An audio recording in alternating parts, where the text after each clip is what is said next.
Today, we're talking about movement terms. These are all the motions as they apply to the body. So we're going to go over what those movements are, what joints they apply to, and give you a few memory devices. So hopefully you can remember them as here. First is spinal column. What is the function of spinal column? The major functions of the vertebral column is protection of spinal cord. It also provides a stiffening for the body, an attachment for the pectoral and pelvic girdles and mini muscles.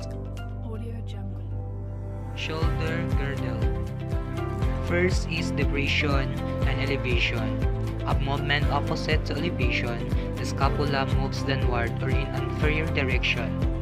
Shrugging the shoulder illustrates elevation and depressions of the shoulder girdles. The normal ranges of motions of these movements are 40 degrees of elevation and 10 degrees for depression. Next is abduction and adduction. Abduction, upward lateral movement of humerus out to the side, away from the body, in the plane of the scapula, while the adduction, downward movement of humerus medially toward the body form abduction, in the plane of the scapula.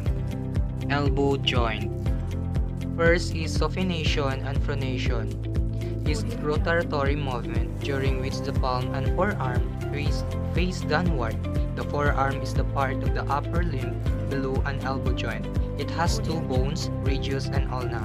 These two joints are involved in pronation and supination of the hand forearm.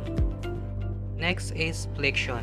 The range of motion of elbow is limited by the olecranon of the ulna, so that the elbow can only extend around 180 degrees. Rest joint. Rest joint, also referred to as the radiocarpal joints, is a condylite synovial joint of the distal upper limb that connects and serves as a transition point between the forearm and hand.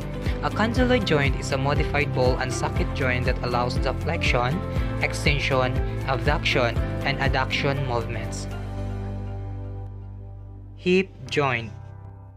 Hip joint allows a wide range of motion to the extreme ranges of anterior, posterior, medial, and lateral movement. Raising the leg towards the front is termed flexion, pushing the leg toward back is termed extension, while the adduction is pulling the legs or across the body.